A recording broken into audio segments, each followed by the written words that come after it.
Muy buenas tardes, sean todos y todas bienvenidos a esta sexta sesión del Seminario Permanente de Investigación frente a un alcalde de 2023.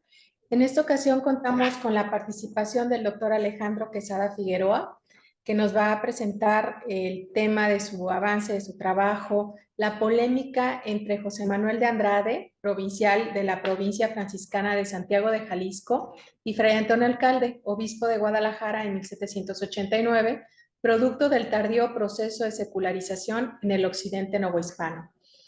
Antes de comenzar, les voy a compartir una semblanza de la trayectoria amplia del doctor Alejandro Quesada.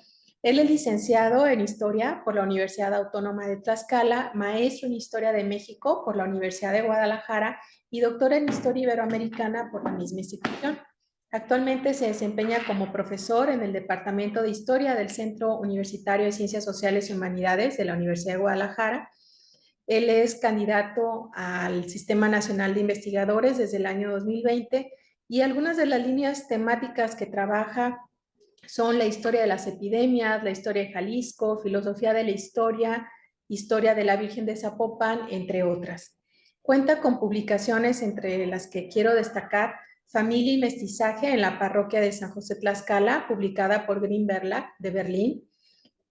Cuenta también con un trabajo publicado titulado De Diócesis a Arquidiócesis de Guadalajara, Historiografía de una Transformación, publicado por la Universidad de Guadalajara, La Virgen de Zapopan y la Epidemia de Viruela de 1734, publicada en la revista Salud, Historia y Sanidad de Bogotá, Colombia, y muy recientemente ha aparecido su obra de autor único, El aguijón de la muerte, análisis demográfico y cultural de las epidemias de viruela y matlazáhuatl en el Obispado de Guadalajara, 1734-1738, publicado por la Universidad de Guadalajara. Y aquí en el Colegio de Jalisco también ha hecho su aportación coordinando el número 123 de la revista Estudios Jaliscienses, dedicado a ese tema que él domina, que es el tema de las epidemias históricas. Pues muy bienvenido, doctor Muchas Alejandro gracias. Quesada, Muchas gracias. escuchamos. Pues muchas gracias a todos los presentes aquí, al público que está acompañándonos, a los que están en línea también, les agradezco su presencia. Pues buenas tardes a todos. Agradezco al Colegio de Jalisco y en especial a la maestra Ixchel Nagdul Ruiz Anguiano y al maestro Edgar Yáñez, coordinadores del Seminario Permanente de Estudios sobre Fray Antonio Alcalde, el espacio que tienen a bien para poder presentar esta investigación que realicé durante este año sobre el pensamiento político de Fray Antonio Alcalde. Quisiera comenzar mi presentación a manera un poco anecdótica. Presentaré el contexto de la investigación para finalmente aterrizar en el tema en cuestión. Pues bien, todo surgió hace un año cuando presenté el avance de investigación sobre una polémica que había identificado en la historiografía alcaldiana entre dos Antonios, el obispo Fray Antonio Alcalde y Antonio de Villaurrutia, el primer intendente de Guadalajara. Es Ramón María Herrera quien menciona muy someramente ese conflicto en su obra Guadalajara Ganadera, Estudio Regional Novohispano de 1760 a 1805. Esto cuando realiza el estudio de la relación económica del intendente Abascal y Sousa en 1803. Es ahí cuando menciona que hubo un conflicto entre el obispo alcalde y el intendente Villaurrutia a raíz de la redacción de un informe solicitado por el virrey Revillagigedo en 1789. Sucede que en aquel año el virrey Revillagigedo solicitó a los intendentes novohispanos un informe concerniente a las cofradías y los bienes de comunidad de sus jurisdicciones, informes necesarios para la redacción en 1790 del reglamento e instrucción para los bienes de comunidad para los naturales, el cual a la larga sirvió para la expropiación y enajenación de los bienes de propios a los naturales, consecuencia obviamente de las reformas borbónicas. En ese informe, el intendente Villaurrutia se manifestó partidario del restablecimiento del reparto de mercancías a los indígenas, suprimidas por el visitador José de Gálvez. Son las cofradías, censos de indios y cajas de comunidad el tema en cuestión y el tema principal de entre el conflicto existente entre Villaurrutia y el obispo alcalde. debido a que este último alegaba que los ganados pertenecientes a las cofradías eran de las cofradías y no de las tierras de comunidad, y por lo tanto no se podían enajenar, cuestión en la que el intendente no estaba de acuerdo. Este conflicto incluso terminó siendo dirimido por el Consejo de Indias, resultando Fray Antonio Alcalde victorioso. Quienes recuerden aquella presentación, aquella participación hace un año, la misma se construyó meramente con fuentes secundarias, faltando la investigación de archivo, por lo cual para este año 2023 la meta era complementar esa información, para lo cual en diciembre del año pasado me trasladé a la ciudad de Sevilla, en España, para buscar las fuentes que aquí en Guadalajara ya no era posible encontrar. En el archivo de Indias de Sevilla, en el archivo general de Indias de Sevilla, consultando las cajas de Guadalajara relativas a la temporalidad en cuestión, pude localizar los expedientes 323 y 420, en los que finalmente se plasma el seguimiento de aquella querella política en la que se había asumido Fray Antonio Alcalde en las postrimerías de su vida. Sin embargo, mi sorpresa fue mayúscula al descubrir que aquella polémica entre el obispo y el primer intendente de Guadalajara, al finales de la octava década del siglo XVIII, era solamente la punta del iceberg de un problema mucho más complejo y con veredas mucho más intrincadas que encuentran sus raíces en el tema de la secularización novohispana.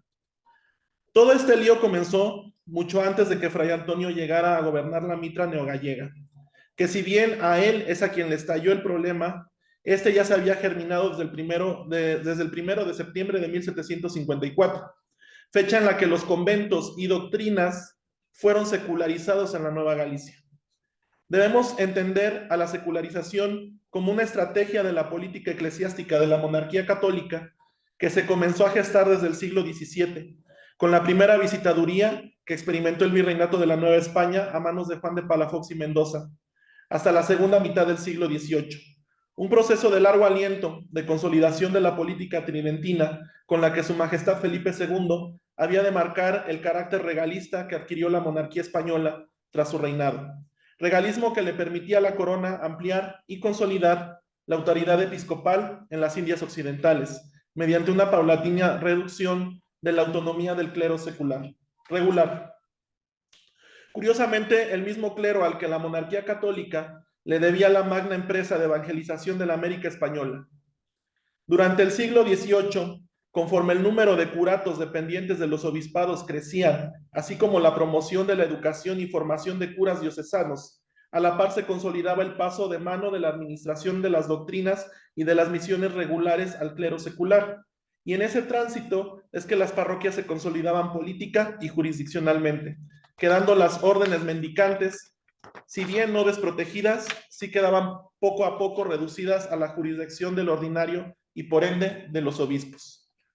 El expediente 323 del Archivo de Indias comienza con una petición mandada en puño y letra por Fray Antonio Alcalde a su majestad Carlos IV y a su consejo, donde en una exhortación que más bien sabe a una amarga queja, que raya más bien en la exigencia, por parte del cuasi nonagenario obispo a un joven rey que acaba de entrar a su cuarta década y que lleva apenas un año de haberse proclamado como Hispaniarum et Indiarum Rex, tras la muerte de su padre, su majestad Carlos III.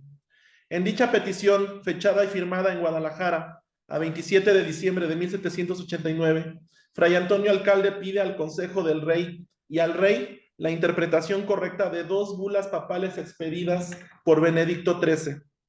La Paterna Apostólica Sedis Providencia, del 1 de diciembre de 1725, y la Pretiosa Inconspectu Domini, del 26 de mayo de 1727. Es interesante notar en la prosa del fraile de la Calavera cómo se permite criticar la política española, producto del reformismo borbónico.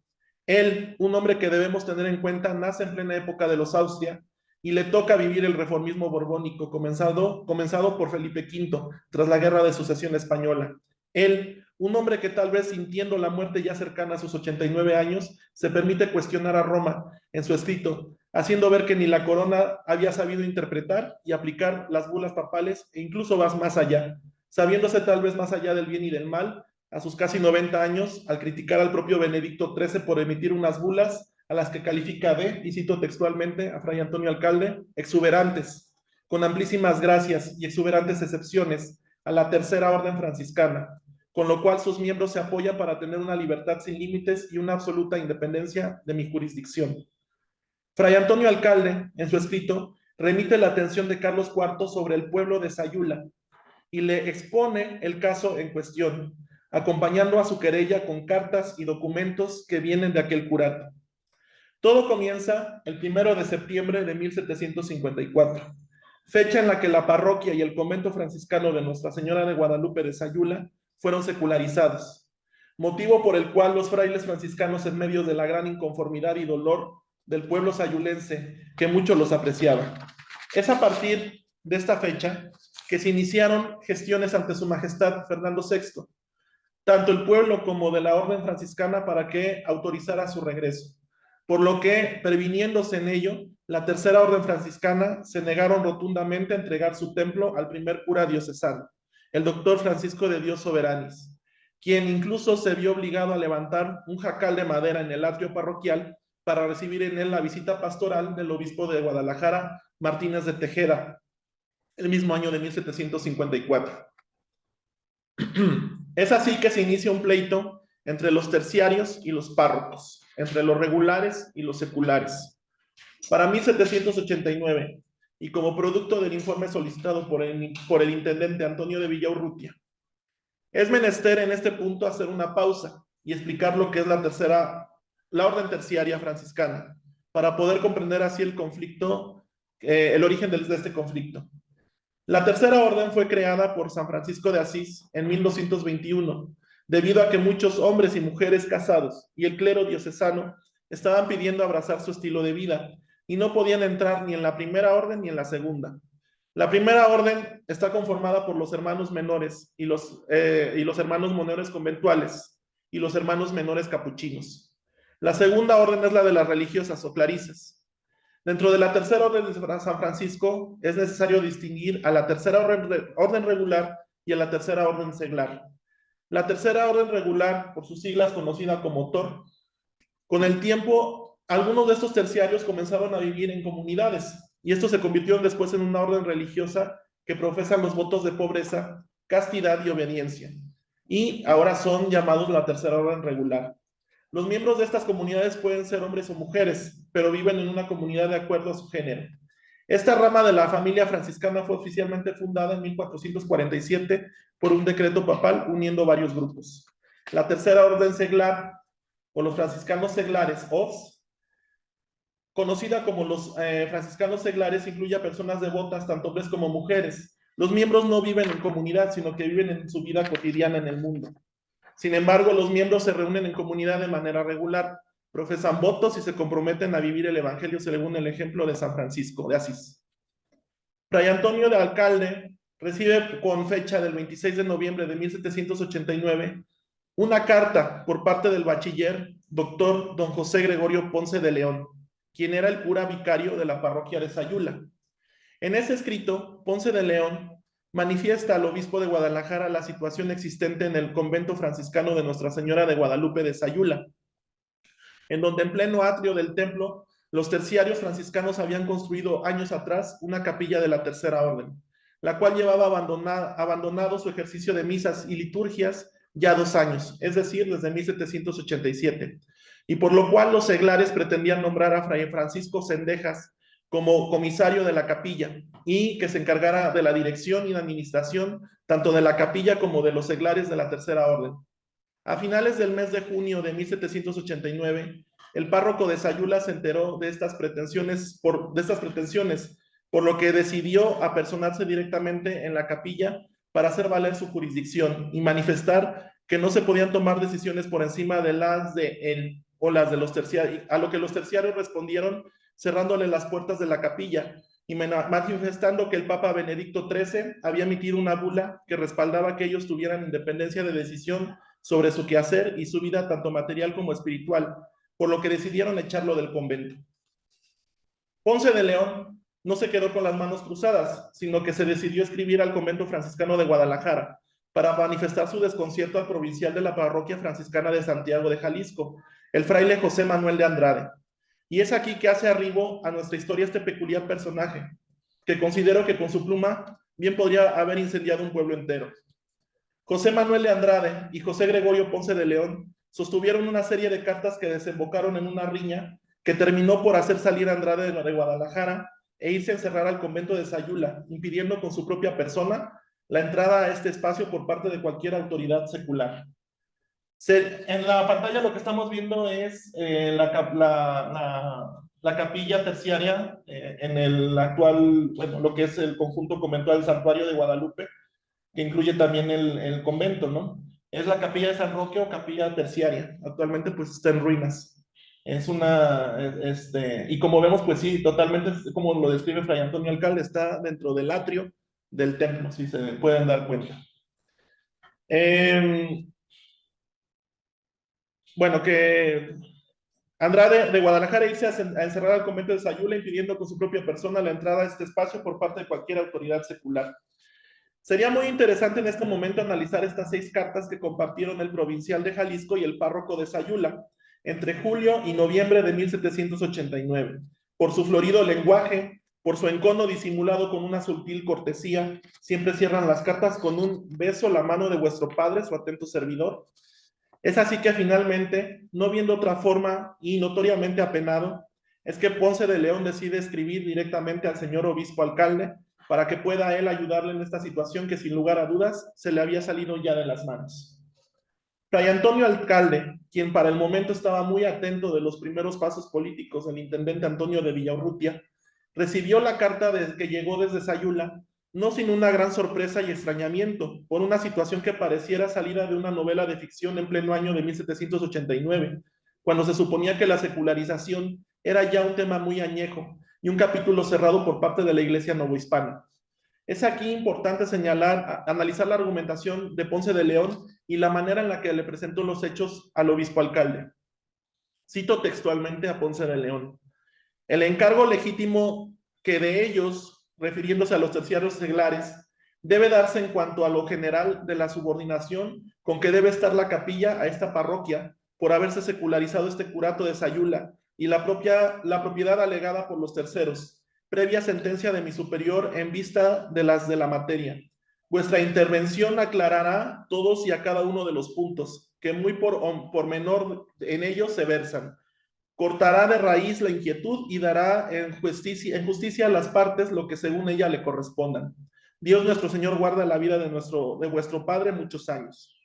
Se nota el tono por parte de Ponce de León, en donde está cansado del desacato por parte de los terciarios franciscanos, y cómo considera que la intervención del obispo ayudará de mucho a la solución de este problema.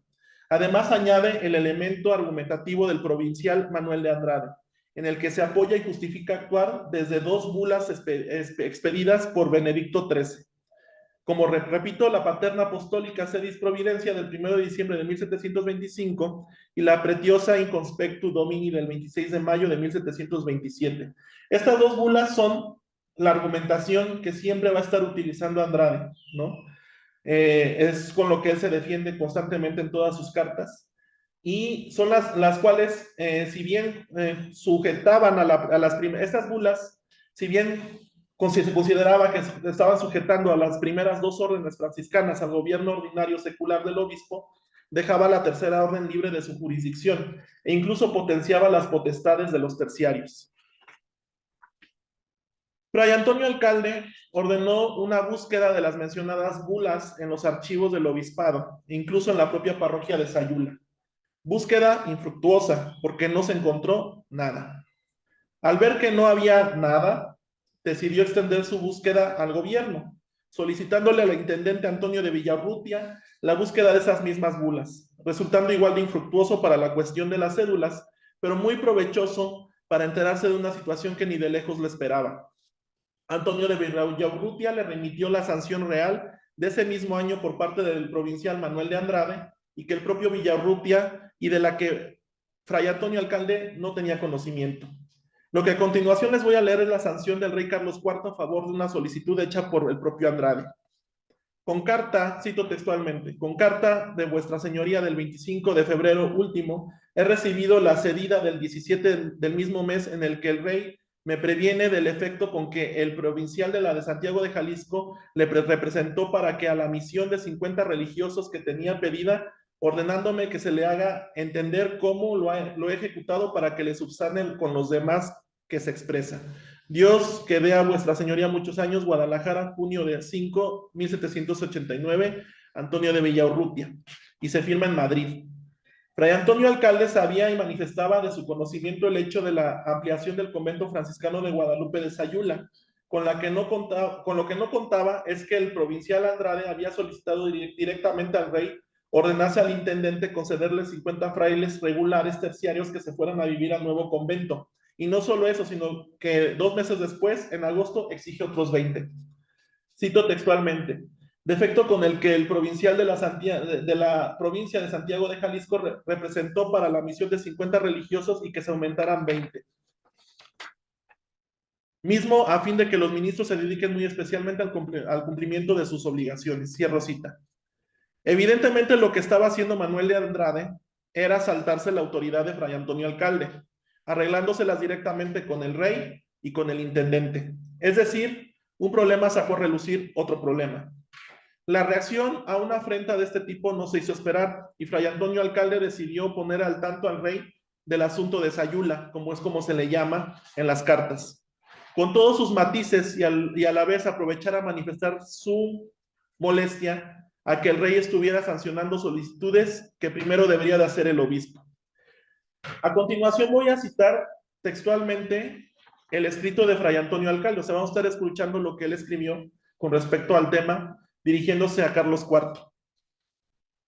El obispo de Guadalajara de India suplica a vuestra majestad se sirva en mandar ver en el Consejo Real la bula que refiere y ordenándole el modo y forma de su ejecución.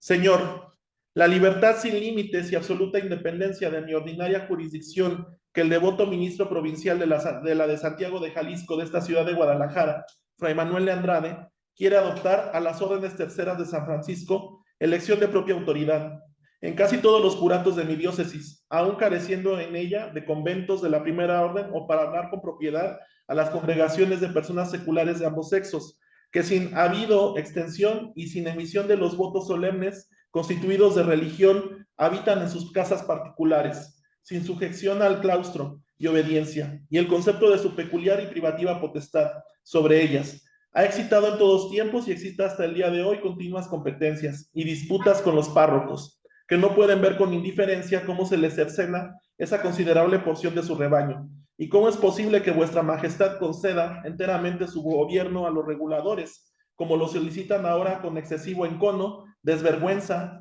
ardor y empeño.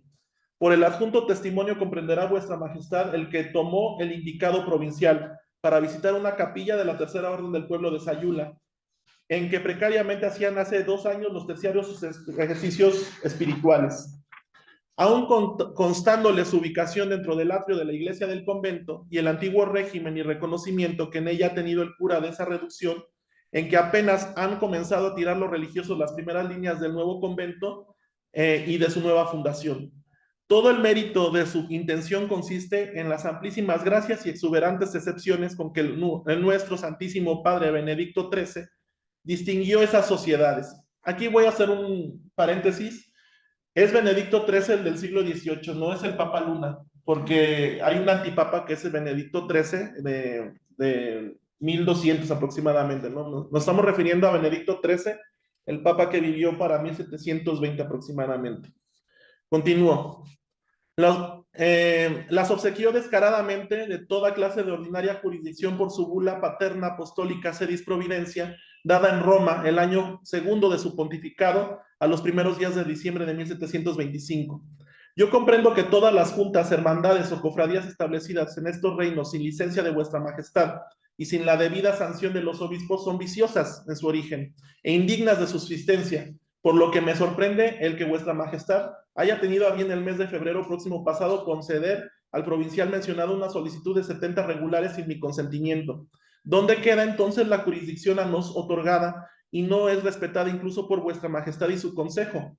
Íntimamente estoy persuadido a que sin manifiesta punible transgresión de la voluntad de vuestra majestad y fracción de sus prudentísimas sabias leyes, no son exequibles las bulas apostólicas citadas una y otra vez por el reverendo padre Andrade, relativas a la disciplina eclesiástica y gobierno exterior de sus cuerpos. Ignoro si la ya citada tiene esa indispensable formalidad y mi recelo carezca de ella, porque concedidas iguales excepciones por la santidad del mismo sumo pontífice de la Tercera Orden, en el año tercero de su pontificado, a los 26 de mayo de 1727, por su segunda bula, Pretiosa Inconspectu Domini, la cual tengo entendido se revocó posteriormente por la silla apostólica y se le denegó el padre el Supremo Consejo. Atribuyo a su recién llegada al trono de su padre, que en gloria esté, su alta penetración y desconocimiento de las leyes eclesiásticas, en las cuales no se oculta la intimidad de males consiguientes a la división de jurisdicciones al predominio de los reguladores y a la emancipación de los feligreses, de la nativa potestad de sus propios pastores. Para cortarlos en la raíz, he estimado de mi precisa obligación elevar al trono de vuestra majestad esta noticia con mis súplicas, sobre que se digne mandar ver con el Real y Supremo Consejo la enunciada bula, para que con su presencia expida y me comunique la orden general que estime usted conveniente, sobre el modo y forma de su ejecución. Dios nuestro Señor guarde la católica y real persona de vuestra majestad, por felices y largos años en su divina gracia. Guadalajara, junio 20 de 1789, Fray Antonio, obispo de Guadalajara. Fray Antonio en esta solicitud queja al joven rey Carlos IV, se permite criticar el hecho de que se tomen decisiones arbitrariamente y sin analizar las legislaciones vigentes. Considera asimismo que la vieja bula benedictina había sido ya suprimida, al haber sido escrita en una época en la que la secularización no estaba consolidada como ya lo estaba en 1789. Asimismo, pide se decida qué va a pasar con respecto a ella, para así saber qué se va a hacer con Andrade y el tema de la capilla de la Tercera Orden de Sayula. Manuel de Andrade se enteró de esta solicitud por parte del obispo alcalde, por lo que por fin decidió cartearse personalmente con el obispo, manifestándole lo siguiente, y cito textualmente a Andrade: esta dudosa supuesta que tiene usted sobre la posesión de la capilla por los terceros, solamente puede tenerla quien del todo ignore lo que la Santa Silla Apostólica se ha servido decretar y establecer sobre la orden de los terciarios. Las dos bulas, en especial del señor Benedicto XIII, que comienza paterna y la otra exponi nobis, no dejan ni el más leve resquicio para la duda.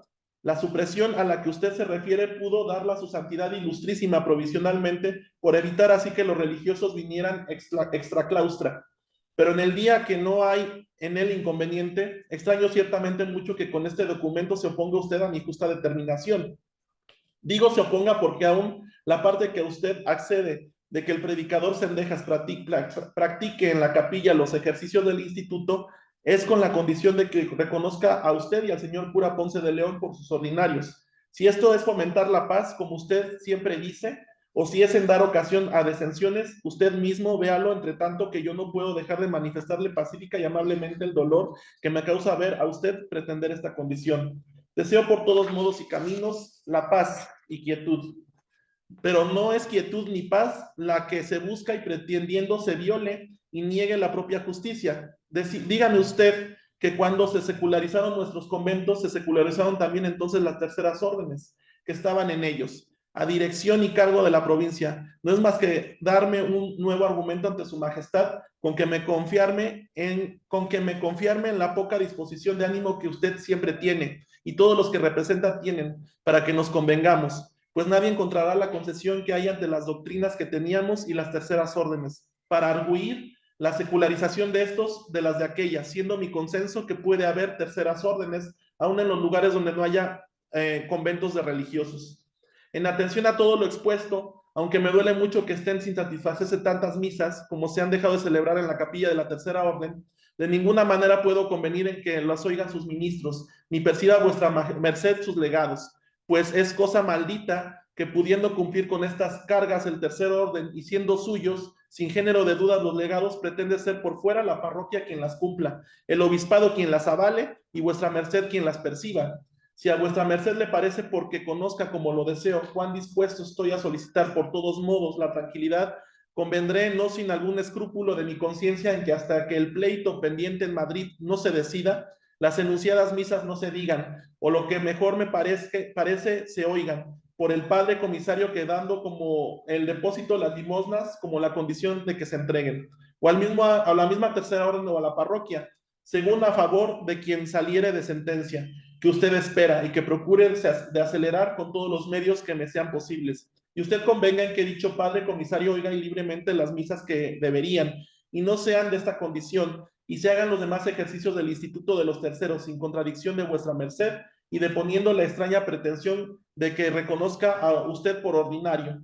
Dios vuestro Señor guía a vuestra ilustrísima a su convento de Nuestra Señora, en nuestros conventos de Nuestra Señora Guadalupe, 23 de mayo de 1789. Beso la mano de usted, su más atento servidor, vuestro señor Fray Antonio Manuel José Andrade. ¿No? Está muy... Pero bien que le dicen, ¿no? Que él se va a quedar con que no tiene por qué llegar la lana, ¿no? Es muy evidente que el tono de Andrade para nada es conciliador, y obviamente lo percibió Fray Antonio Alcalde. Para inicios de 1790, el asunto de la capilla de la Tercera Orden de Sayula se había convertido ni más ni menos que en un tema de las Cortes de Castilla, y un escándalo eclesiástico a nivel imperio, como lo veremos a continuación.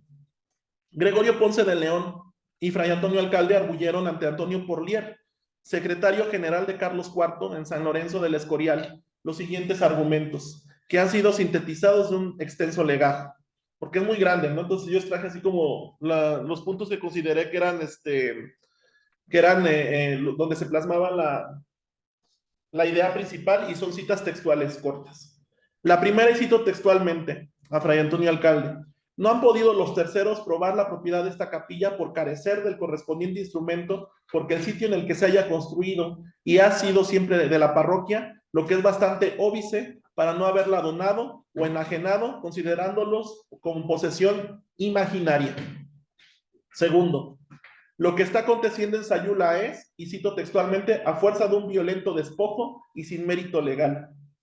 Tercero, se han suscitado cito textualmente, se han suscitado mayores disgustos y disturbios en Sayula y pueblos aledaños. Nosotros, quienes deseamos por todos modos y caminos la paz y quietud, pero no es quietud ni paz la que se busca con agravio y denegación de la justicia que nos asiste.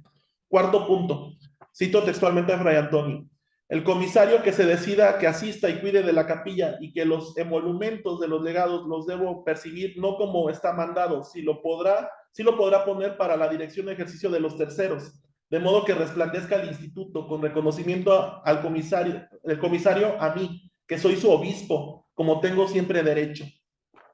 Cierro cita. Argumentos a los que Andrade respondió que no estaba dispuesto a esperar la sanción de Madrid, y se atreve a arguir alcalde con un, cito textualmente: me atribuye a usted la temeridad de querer prevenir la sentencia de derecho, señor ilustrísimo. Ya dije a usted desde mi primer oficio que me urge el tiempo de regresarme, porque recordemos que él está en Sayula, entonces no se ha regresado a Guadalajara, y que no quiero hacerlo sin dejar en arreglo a los terceros, por cuyo motivo reitero mi súplica de que me conteste con la mayor brevedad, diciéndome solamente en 2 palabras última determinación sobre el punto del que siempre le he estado requiriendo.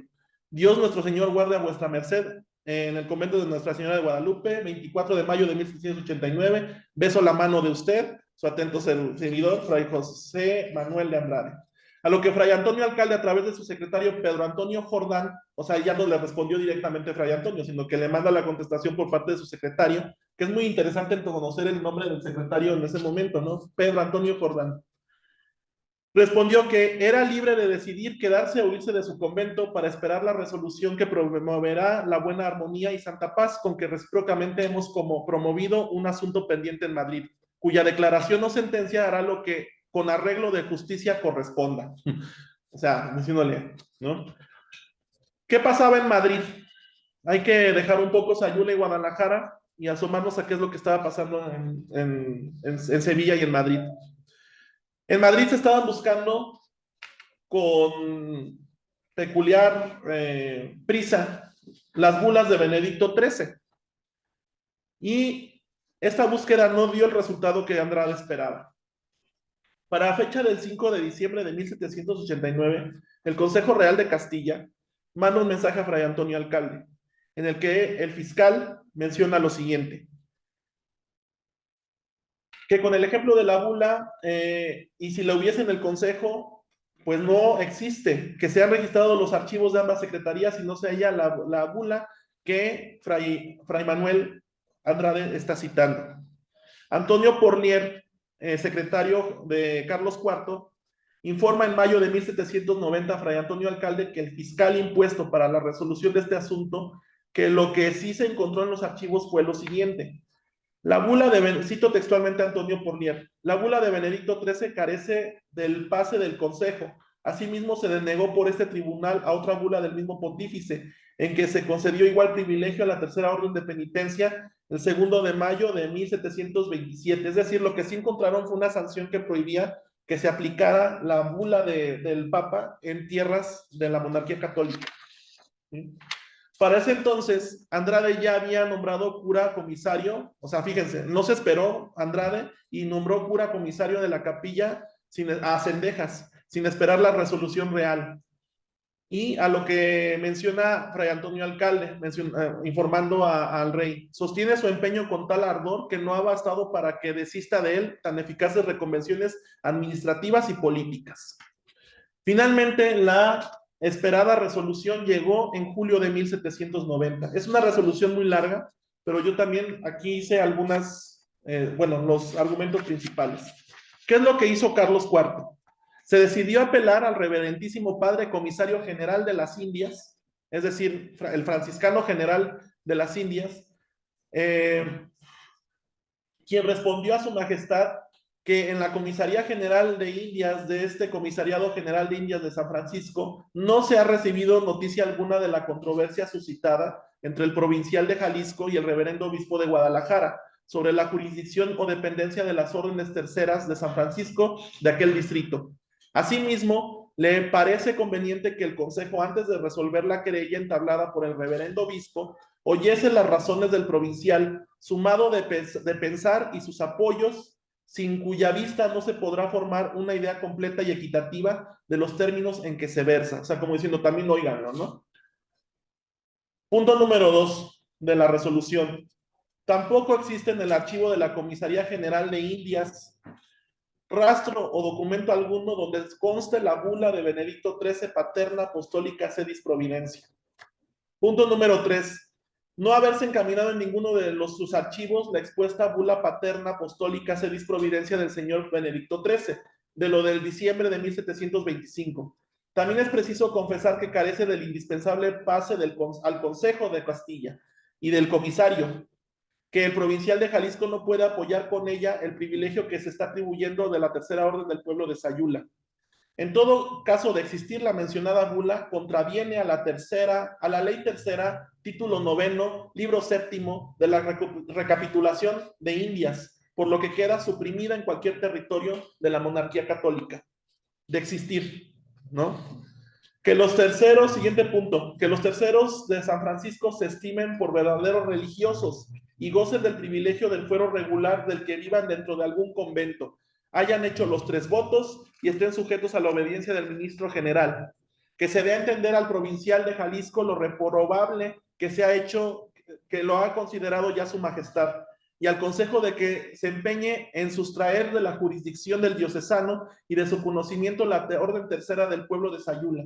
Sin embargo, de componerse en unos sujetos puramente seglares sin ningún voto y que vivan dispersos en sus domicilios y a pretexto de un veredicto apostólico. Bueno, aquí hay que mencionar que Fray Antonio mandó un informe de quiénes eran estos seglares y con nombre y todo, que vivían en sus casas, que no vivían en un convento, ¿no? Y se lo mandó al rey. Que no estaba amparado por el Consejo para que se contenga dentro de los límites de sus facultades y se abstenga de promover en adelante iguales disturbios, lo que se determinará si por este fraile. Si fuera de su agrado o consulta, debe de pensar en su majestad para que le graduare su aprecio. Madrid, 28 de mayo de 1790. Asimismo, se presenta lo siguiente a nivel imperio. Se presentan a los muy reverendos arzobispos y reverendos obispos de ambas partes del imperio, de ambas partes de América e islas, y a los virreyes, presidentes, gobernadores y demás jueces seculares que estén muy a la mira, o sea, muy atentos, para que ni con pretexto de la mencionada bula, ni de otra alguna, se entrometan ni los religiosos franciscanos, ni otro de alguna de las demás órdenes ejercer jurisdicción, ni en personas seculares ni cercanas, sino solamente en las de su orden, y que no moren fuera de los claustros, pues es que es escandaloso este hecho, que retiene el reverendo obispo de Guadalajara en querer un guardián de San Francisco ejercer jurisdicción sobre todos los seculares, y como a título de piedad, mal entendida, ¿puede acaso tolerarse este abuso que se ve defendido contra las providencias de un obispo? Es decir, están apelando a la piedad de Fray Antonio para no tener más problemas, ¿no? Siguiente punto. La bula que cita de 10 de diciembre de 1725 no debe cumplirse ni observarse en Indias ni en España, y por consiguiente puede y debe usar el mismo reverendo obispo de todas sus facultades ordinarias y delegadas en el caso del que se está tratando. Algunas congruencias que se ofrece para discutir que careció a este...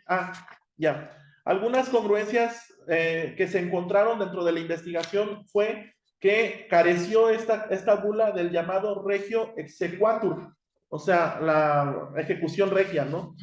La primera que por los años de 1725 no se observaba tan escrupulosamente como ahora los incontrastables derechos de la soberanía, relativas a la presentación de las bulas o breves apostólicos para su examen, de aprobación o reprobación. Esta es una cita textual. La segunda, que no siendo la anunciada bula concedida a petición de parte, sino mutuo propio et certa ciencia, como dice el mismo Papa, ni conteniéndose en ella disposición o decreto contrario a las regalías de su majestad, no se juzgará necesario presentar al Consejo ni de Indias ni al Consejo de Castilla. Sírvase vuestro Señor a hacer presente el Consejo todo lo referido para que en su vista determine lo que sea de su superior agrado. Dios guarde vuestro... O sea, esa es una carta que ya le están mandando a Fray Antonio Alcalde el 23 de mayo de 1790, Fray Francisco Baena, José Manuel Tudillo y el doctor Antonio Ventura de Taranco, que son quienes llevaron el caso en Castilla. Como conclusiones, ¿qué podemos mencionar? En este enfrentamiento podemos distinguir varios asuntos de suma importancia. Una secularización tardía en el occidente novohispano, misma que tampoco se terminó de aplicar con la sentencia real en torno a las bulas de Benedicto XIII en 1790, ya que para la epidemia de 1814, aún, por ejemplo, el pueblo de Tonalá hacía observancia y respeto de los frailes agustinos como se quejó el cura parroquial de ese entonces.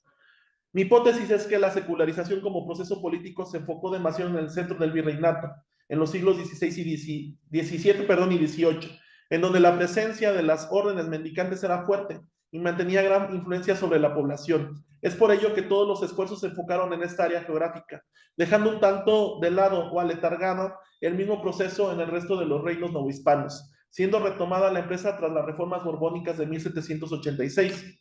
Podemos leer, y es muy interesante, la crítica de un sistema por parte de Fray Antonio Alcalde, que incluso se pone o critica al propio rey, ¿no? Y que pretende hacer valer su jurisdicción y potestad política por encima de las pretensiones regulares. Una crítica al tiempo nuevo que le está tocando vivir al final de su vida. Asimismo, hemos visibilizado cómo el caso de una parroquia en particular, la de Sayula, con su capilla de tercera orden, tuvo una repercusión a nivel imperio, al anular una bula que posiblemente, de encontrarse, hubiera cambiado los destinos de esta pseudo-secularización. Muchas gracias.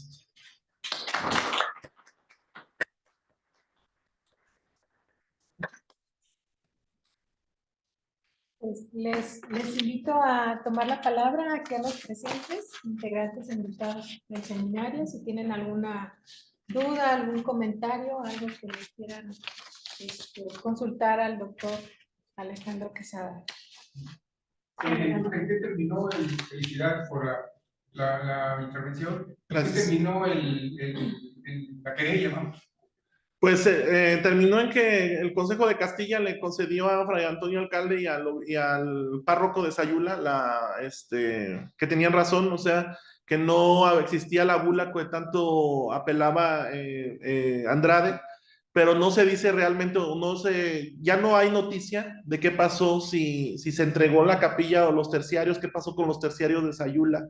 Llega hasta ahí, se corta la información. Yo también me quedé con ganas de saber, ¿no? Y por más que busqué en las subsecuentes registros, ya no había informes, ¿no? Entonces sería cosa a lo mejor de ampliar la información, la investigación a la propia Sayula, si existiera en el archivo del convento, a ver qué pasó después, ¿no? De este enfrentamiento que hubo. Gracias. De nada. Yo felicitarte por tu presentación, la verdad, muy interesante. Muchas gracias.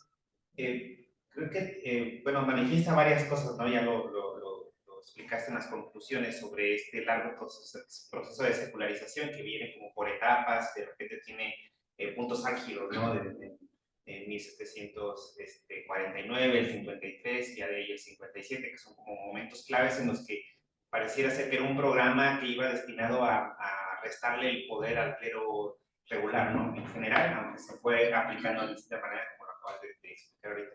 Pero creo que también va a haber, como en estos casos, hay como repuntes en los que las órdenes intentan buscar nuevos argumentos, porque ya se les habían acabado las bulas del siglo XVI. Sí. O sea, se empezaron a prohibir todas esas bulas, a que ya no tenían ningún efecto, y creo que empiezan a buscar nuevos argumentos. Y se me hace interesante porque todas las bulas papales, como lo explicaste, tienen que pasar por el consejo, ¿no?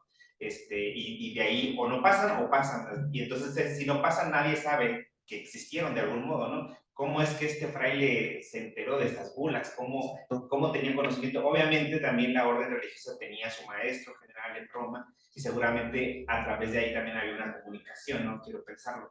Y bueno, mi pregunta sería un poco sobre el expediente que mencionaste. Fray Antonio mandó un informe con estos seglares. ¿Existe ese expediente o solamente está mencionado que él mandó este expediente con seglares, que eran los que formaban parte de esta tercera orden? Sería una pregunta, digo, porque también lo otro es, creo que el impulso del, ¿cómo se llama? El provincial franciscano, también debió haber tenido como otra motivación. Obviamente uno también, que las órdenes terceras pues, eran muy ricas, tenían muchos beneficios, y las iglesias, sobre todo las órdenes terceras, tenían muchos beneficios, pero ¿habría alguna o notaste algún apoyo de algún personaje local, digamos, no sé si del obispado o de la parroquia, que estuviera como también apoyando mucho esa parte de defender pues las propiedades de la tercera orden? Muy bien. Muchas gracias, Hernán. Bueno, en cuanto al tema de la mención que se hace de la relación de los seglares que están en Sayula, solamente es mencionado, o sea, es una mención de un informe que mandó Fray Antonio. Yo considero que ese informe va a estar en Simancas, porque la mandó directamente al rey. No creo que esté porque no va a estar en el archivo de Indias. O por más que también me di a la tarea de buscarlo porque me dio curiosidad, porque hubiera sido una relación, ¿no? Sí, sí, sí. Pero porque lo menciona, que son por lo menos casas, que están en las casas y a qué se dedican. Entonces, solamente es una mención que se hace general de un documento que sí mandó Fray Antonio al rey. Entonces, Simancas, pues es el archivo por excelencia de la monarquía, ¿no? Entonces, yo creo que ahí deben de estar las cartas que tuvo con Carlos IV. Yo creo que es otro archivo que podemos también hacer uso, porque pues son las cartas directamente del obispo con el rey, ¿no? Y pues sería interesante ahí buscarlas, ¿no? Pero creo que sí, es un tema muy interesante, quedaría hasta para otra ponencia, ¿no? Para saber quiénes eran los seglares. Porque parecía ser que los mismos seglares están también como defendiendo de algún modo no, sí. por eso, y parecía ser como una peculiaridad religiosa de una iglesia muy popular, ¿no? De que ya los feligreses se apropiaron también de esta religión, apoyados desde luego por el provincia. Así es, efectivamente. Mi interés como por ese lado. Sí, también a mí se me hizo interesante. Y quienes apoyaban a Andrade, ¿no? En esta situación, pues es muy interesante darnos cuenta por lo que escribe el propio Fray Antonio y por lo que se describe en las relaciones que se están mandando, pues que hay disturbios en Sayula, o sea, y que hay disturbios, y se menciona, en los pueblos cercanos a Sayula. Es decir, todavía ese sentimiento de la relación del pueblo con el fraile es muy fuerte, ¿no? Y entonces están defendiendo la causa del fraile y no la causa del párroco. O sea, creo que quienes están apoyando a Andrade, pues es sumamente la cuestión popular y no tanto ahora sí que las esferas de poder, ¿no? Las esferas de poder pues realmente son las que están apoyando finalmente y terminan concediéndole la razón a Fray Antonio, pero no hay un personaje así como que se mencione tal cual, así específico, pero creo que el que se haga mención del pueblo llano y que de disturbios y que ha acabado con la paz incluso del pueblo de Sayula, pues debemos imaginarnos cómo estaba la situación, ¿no? Para que incluso corrieran al párroco del santuario, entonces son ellos los que están apoyando, ¿no? Y es interesante porque pues pocos años después va a estallar la independencia, ¿no? Los conflictos relacionados con 1808, la guerra civil española aquí en América, y que pues también son curas parroquiales los que están ahora llevando la batuta de esto, ¿no? O sea, y aquí todavía son frailes. Entonces, este cambio todavía no se nota tan claro, ¿no? O sea, creemos que la secularización, ese es como el argumento que estoy manejando, o sea, se secularizó la Ciudad de México, ¿no? Y ya, ¿no? Como que todo el virreinato, y pues creo que este tipo de cuestiones están dejando ver también una transgresión por parte de los franciscanos a no querer aceptar de buena fe estar ahora supeditados a la potestad secular, ¿no? Y estas resistencias pues le tocó finalmente a Fray Antonio, ¿no? Muchas gracias. No sé si alguien más. También estamos con la transmisión en Facebook. Si alguien en esta red social quiere participar, quiere expresar una pregunta, o a las integrantes del seminario que se encuentran conectadas. Quisiera mencionar algo. Tenemos el gusto de que nos acompañen descendientes de Fray Manuel de Andrade. Entonces, no sé qué opinen acerca de lo que acabamos de, pues de conocer. Bueno, yo había encontrado datos de él en el Archivo Histórico del Arzobispado, lo mismo que de Rafael de Andrade Amador, que también fue vicario provincial, pero esto que estoy conociendo ahorita es algo nuevo, que abre una ventana más de investigación genealógica para pues, seguir investigando qué hicieron todos ellos, ¿verdad? Sí. Yo vengo de un tío de él, antepasado. Se llamaba Alejo López de Andrada, el apellido era López de Andrada. Vienen de Sayula, se vienen a Cojula, y de ahí se va uno de ellos a la hacienda de Aguacatepec, acá para Talpa, y ahí comienza toda nuestra rama de Andradas. Vaya. Entonces está muy interesante todo eso. Ya ahorita mi investigación me lleva hasta el año 1650 en Sayula, Jalisco. Y ahí comienzan los libros, ya no hay más para atrás. Ya no he podido avanzar. Pues sí, muy interesante, doctor, su investigación. Muchas gracias. Y pues nos abre una ventana más para buscar. Sí, no. Muchísimas gracias. Gracias a ustedes. Gracias. Y una pregunta más es por ignorancia. ¿Existe el archivo provincial de Jalisco de los franciscanos? Una muy buena pregunta. Digo, porque el de Michoacán es famosísimo y es la provincia, y de Santo Evangelio también, pero de Jalisco no es un archivo. Desconozco, no sé si En la República está. O en Zapopan, ¿no? En Zapopan, pero eso además como los colegiales, los colegios, ¿no? Creo que sí. El colegio. Sería cosa de investigar porque es el que estaba finalmente en San Francisco, ¿no? En San Francisco. En la biblioteca pública, creo que la mayor parte de manuscritos son así, es de franciscano. Pues una parte. Ahí está para investigar todo eso. Sí, pues. Digo, porque era cabecera de provincia, sí. Y por lo que entiendo, llevaban libros de provincia, como la de los dominicos, ahí se registraba, al menos era puro registro. Se recibió, se mandó, se hizo, era como un control de documentación expedida y recibida. Y creo que ahí pues habría muy buenas pistas, pero el asunto es dónde está. El asunto es saber dónde está. Tenemos esa tarea en el archivo provincial. También es interesante pensar cómo se enmarca este conflicto también con las diferencias de las órdenes religiosas, porque en un caso hipotético, si el obispo hubiese sido franciscano, ¿qué tanto se hubiera dado esto?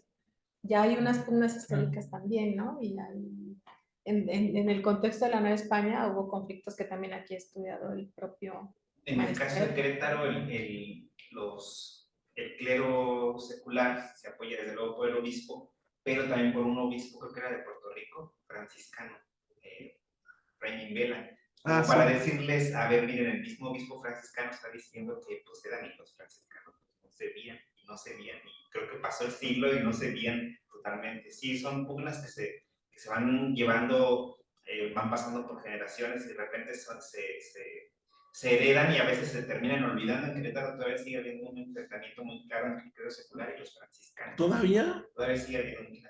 Nada más. Sí, es tremendo, ya no tanto por ese tipo de jurisdicciones, digamos, territoriales, pero sí por ejemplo, la posesión de la Virgen de Pueblito. Fue un tema muy importante porque iba a ser patrona de la diócesis, pero a condición de que pasara a la custodia del clero diocesano, pero no quisieron, entonces cambiaron de patronato y tienen a la Virgen de los Dolores, que no estaba custodiada ni por ninguna orden, y ahora el tema que se trae es cuál es la verdadera patrona, ¿no? Es un tema muy curioso, local, que todavía se arrastra hoy en día. Y salen libros, se publican libros diciendo, no, la verdadera patrona es esta, no, que la verdad es un pleito e incentivado por el mismo clero, no es como que la gente solamente diga, esta es nuestra patrona, sino que, pero ya es una herencia de estos enfrentamientos, porque también fue la catedral San Francisco, cuando se seculariza, la ordenan que sea la cabecera, digamos, la catedral, y los franciscanos la pelean así hasta que hacen un cambalache y pues regresa otra vez a su mano. Sí, sí,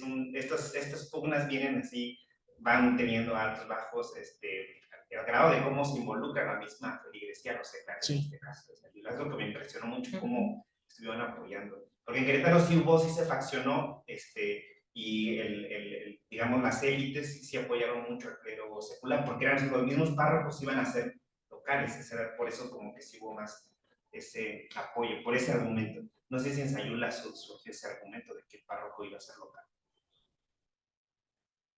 No párroco, pero fíjate que sí el tema, no con nombre, pero sí se estaba proponiendo que Fray Antonio propusiera a un comisario, a un cura comisario para la capilla tercera, para la capilla de la orden tercera. Lo que pasa aquí, bueno, la bronca era finalmente que Andrade quería poner a Cendejas, ¿no? Y que él pues administrara toda la capilla y todo lo que conllevaba económicamente la capilla, ¿no? Sí, sí, sí.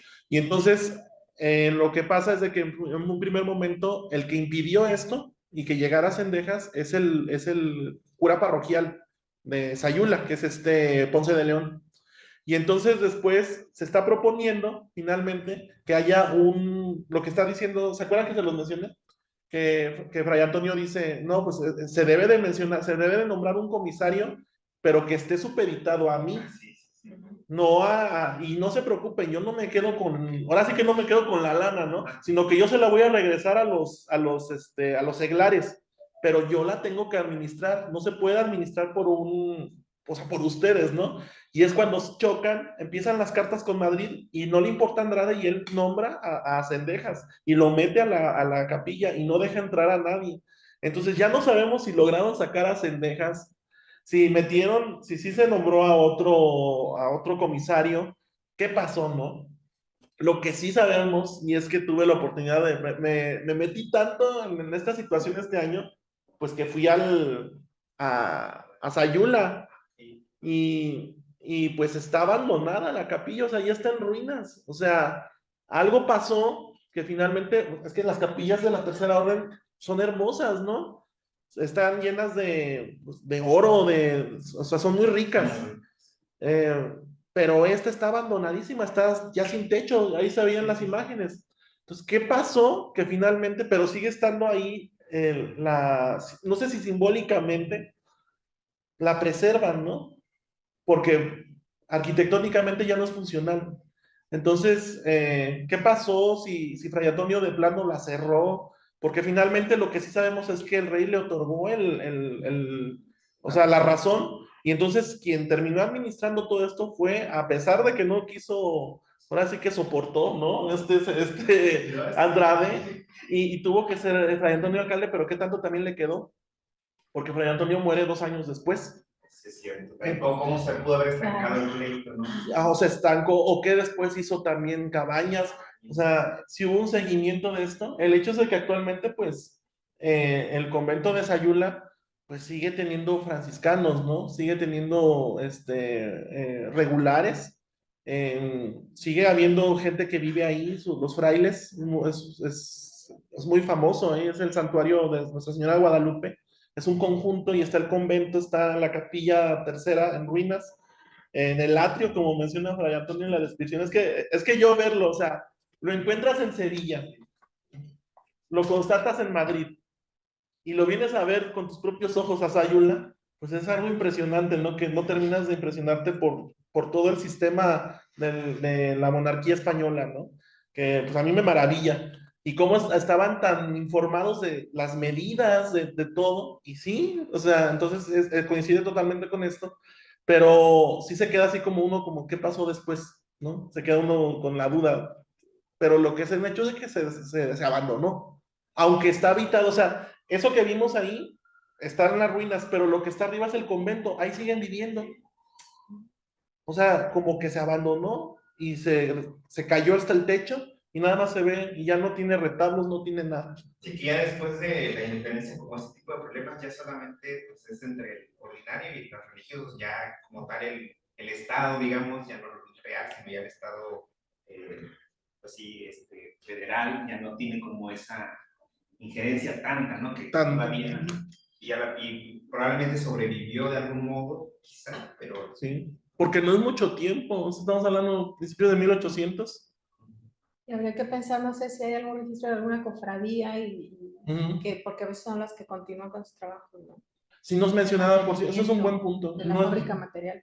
Porque de los ¿cómo decirlo?, de las propuestas de este proyecto secularizador es la secularización de órdenes seglares o de corporaciones seglares, órdenes terceras, cofradías, sí. Y también se va dando como en pedacitos, ¿no? La experiencia de Querétaro se da a mediados del siglo, se da hacia finales del siglo y a principios del siglo XIX, o sea, hay como momentos clave en los que se da esa secularización, y muchas veces porque sí se extinguían, digamos ya legalmente, pero de facto siguieron existiendo muchas. Así es. Sobrevivieron muchas. Así es. Pues sí, yo creo que ahí hay un tema todavía. Es como la puntita. Es que fíjense, a mí, o sea, primero me llevó que creí que había bronca con que sí hubo, ¿no? La menciona Herrera entre Fray Antonio y Villaurrutia. Y ya después eso me llevó a encontrar esta otra. Y pues, exactamente. Entonces, sí, porque es de fondo, porque finalmente la primera bronca que menciona Herrera, pues es de los bienes de cofradías, ¿no? O sea, sobre todo los ganados. Si el ganado de las cofradías pertenecen a los pueblos de indígenas o si pertenecen a las cofradías, ¿no? Entonces, si pertenecen a los pueblos de indios, se tienen que enajenar de acuerdo a las leyes de India, a las leyes borbónicas. Y entonces, dice Fray Antonio, no, es que pertenecen a las cofradías, entonces nos pertenecen a nosotros el clero secular. Y entonces ahí estaban en esa bronca, justo cuando truena esta bronca que él ya no esperaba, como él manifiesta, como se manifiesta sumamente extrañado, porque él consideraba que esto ya era un problema zanjado en su obispado, o sea que ya la secularización, cómo estar de nuevo batallando con el clero regular que no se quiere sujetar al obispo, ¿no? Y eso es lo que a él le causa una impresión muy grande, ¿no?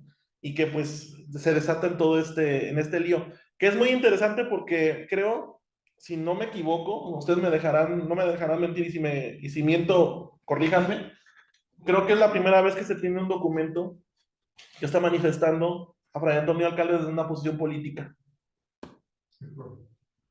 O sea, que él se está manifestando a favor de la cuestión de la secularización, ¿no? Y cómo se permite criticar al rey y cómo se permite criticar a un sistema que no, o sea, está diciendo, ¿cómo me dejan un obispado que no está secularizado? Prácticamente es lo que está diciendo, ¿no? Y cómo es que el rey que acaba de llegar está permitiendo que este fraile está haciendo lo que quiera sin consultarme primero a mí. Entonces, ¿dónde queda mi jurisdicción, no? No me equivoco, no corríjanme. En este tema, sí. Yo estaba pensando un poco que en el cuarto concilio se toca el tema de la secularización tanto de órdenes religiosas masculinas como femeninas, pero que yo recuerde que jamás mencionan las órdenes terceras porque no las consideran como tal, como órdenes, pues, sí. O sea, más bien como una corporación de seglares que pues como tal debieron desde un principio haber estado sujetas al ordinario y sí, en Querétaro se resolvió el tema por las terciarias, de que estaban sujetas al ordinario en toda la cuestión administrativa, pero sujetas a la orden religiosa en la cuestión espiritual. Entonces tenían como el juez eclesiástico revisaba sus cuentas, todo lo que quería hacer el alcalde prácticamente era eso, seguir administrando, que pues, no hubiera ahí desfalco, no hubiera de dineros mal habidos, etc. Y que pues, los frailes siguieran, obviamente, obteniendo el beneficio económico, pero eran los que estaban dando pues, el cuidado espiritual. En Querétaro se resolvió así también un pleito por unas terciarias que terminaron convirtiéndose en beatas y luego en un colegio de niñas. Pero fue como se solucionó de esa manera. Y acá pues yo esperaba como un poco ver esa especie de solución, pero creo que sí se fueron más allá en la cuestión legal. Sí. Que para entrar en alcalde mencione eso, también criticando al mismo Papa un poco, ¿no? Sí, y también. Toda la burocracia de la época. De la época, sí, es lo que yo noto que es muy crítico, ¿no? Pues es que también por el contexto, o sea, como es algo ya muy tardío, que a él le sorprende y todo, esa realidad que él está viviendo acá, que es tan lejana a algo que ellos, las autoridades en Europa, ya a lo mejor ya consideraban resuelto, no iban a poner atención en algo tan local. Tan local, sí, es cierto. Consideraban a lo mejor que ya estaba resuelto, ¿no? Yo me di a la tarea de buscar las dos bulas. No hay nada. La única que encontré fue la referencia que les puse, que es un documento de 1824, que dice que menciona que sí existió la bula. Y aquí está, o sea, se las leo corta, ¿no? Lo que yo encontré. Es un texto de 1824 y dice, y cito textualmente, se ha esmerado su benignidad apostólica en colmarla de privilegios y especiales gracias como a su hija amada. Se está refiriendo a la tercera orden. En confirmación, pues, de que esta liberalidad los sumos pontífices la han eximido de la jurisdicción de los señores ordinarios, sujetándola a los prelados de la Orden de San Francisco, como consta en los decretos que cita y confirma el Papa Benedicto XIII en su bula Paterna Sedis, dada en el año de 1725. Le han concedido la precedencia a todas las cofradías laicales en cualquier concurrencia, como dice el mismo Benedicto XIII, en su decreto Ad Nostram Audienciam, dado año de 1728. Le han concedido muchísimas indulgencias, unas directamente a ellas, otras haciendo la participante de las concedidas a las sagradas religiones, especialmente a las mendicantes, repuntando a los hijos de esta venerable orden tercera como si fuesen religiosos de cada una de las religiones y cofrades de las principales cofradías de la cristiandad en cuanto al goce de indulgencias.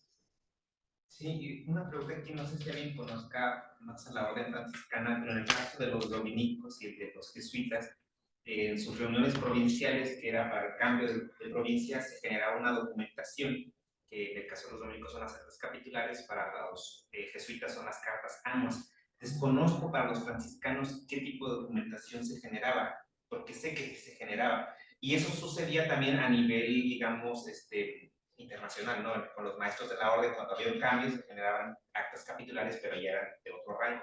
Y allí en esas actas se ponían bulas, documentos, y se transmitían y llegaban a las provincias. Las mismas provincias, si veían que era necesario, las reproducían. Muchos de estos se imprimían, de las actas capitulares de los dominicos están impresas, la mayoría. De las cartas anuas solo sé que existen manuscritas, algunas raras que son impresas. Los franciscanos, como no son mi tema, no sé si existen, y muchas veces ahí se reproducían. Y recuerdo un caso de los dominicos que reprodujeron una bula del Papa que no fue sancionada y la tuvieron que regresar a España para que la sancionaran, y terminan en el siguiente, dicen, no, pues esa ya no tiene... No fue sancionada por las Cortes de Castilla. Ajá, sí, o sea, llegó así como por un acta capitular general, ellos la reproduce, el provincial la reproduce, y se dan cuenta que no pasó, o sea, que se les olvidó ese procedimiento. Y en Querétaro pasó también cuando se hizo es un problema de la secuestración en Querétaro, que quien estaba llevando el caso va directamente con el Papa y trae una bula para secularizar la parroquia, la doctrina, y también se dan cuenta que no la pasan y los franciscanos se aprovechan de eso, no la pasaron y solo por no obedecer, pues no ni siquiera ven cuál era el contenido de la bula y simplemente la niegan, digamos, su aplicabilidad. Entonces era algo muy común. Era muy común, sí, era muy común, sí. Pero ¿cómo es como ellos se enteraron? Quiero pensar de esas bulas, es a través de eso, de que se emite la bula, se la dan al maestro la orden de los franciscanos, se reproduce a lo mejor en una de estas actas generales y seguramente llegó, porque esas actas se repartían en las provincias. Aquí lo interesante es que Carlos IV mandó a buscar en todos los archivos, tanto de reales como en la propia de la provincia, la general, ¿cómo se mencionaba? El comisariado general de San Francisco, y nadie encontró la bula. Sí. Lo único que se encontró fue la sanción de que no pasó. O sea, como que no pasó, entonces no llegó a ninguna parte. Pero no, en ningún archivo se encontró la bula, las bulas de Benedicto XIII.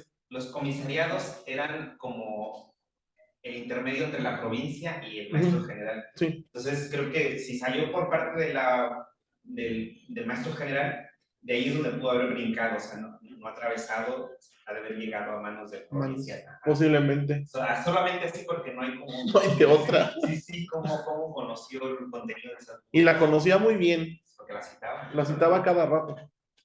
Efectivamente. Pues muy interesante los temas burocráticos también. Ay, sí, pues se me encanta. De fondo que están ahí, pues. Sí. Pues muchas gracias y muchas felicidades, gracias. doctor. Muchas Gracias a todos los que gracias. nos acompañaron. Muchas gracias. Muchas gracias. Y pues los esperamos en la siguiente sesión para el día viernes 15 de diciembre, en donde tendremos la oportunidad de compartir nuestros avances el doctor Francisco Velázquez, de aquí del Colegio de Jalisco, y su servidora. Gracias, los esperamos. Gracias.